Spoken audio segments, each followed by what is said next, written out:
This is Joe. This is Tina. Before using TheraBreath mouthwash, she worried about bad breath. Feeling great all day.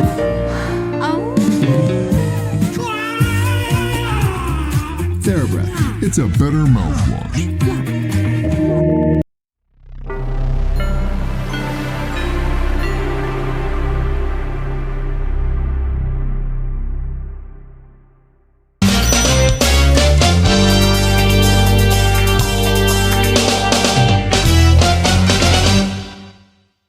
This is the Maybelline Instant Age Rewind Concealer. So I have this in the shade 110, and I actually like to use this instead of a foundation when I want a little bit of a lighter coverage. I have a shade that's a little bit lighter, which is the shade 95, and that one I like to use underneath my eyes, but I like using the shade 110 on the rest of my face. Usually my acne isn't this bad.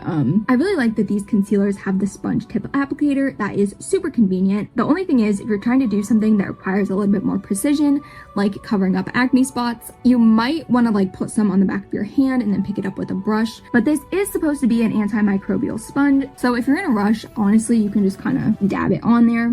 And to get the product out, you just twist the top just like that. So what I do, I just kind of put this over any red spots. I let it sit for about 10 seconds, and then I'll go in with a sponge and just blend it out. Probably better to just kind of dab it.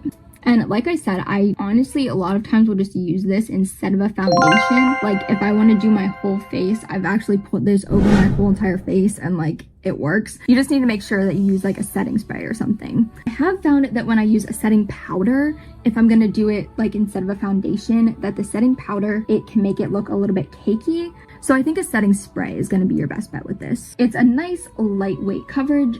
So if you have like acne spots like I have today, you might need to do a couple layers. But the good news is that it is pretty easy to blend, and this product is buildable. And they have a huge variety of shades to choose from. So if you have some like stubborn acne spots like I have today, I learned this on TikTok. What you can do, okay, just take a little concealer and take like a small brush like this, and then you can put it exactly where you want it. Honestly though, like this particular concealer I think is best for evening out your skin tone. There are better concealers to be honest, but it does work. So I let the concealer sit for about 10 seconds, and then what I like to do is take just a little bit of a bigger brush and just dab it like that to blend it. And you definitely want to dab this. You don't want to rub it in if you're trying to cover acne. Honestly, like it works for covering acne, but it's not really the best. But I do really like this concealer for evening out redness, especially on those days when I just don't really want to wear a ton of makeup.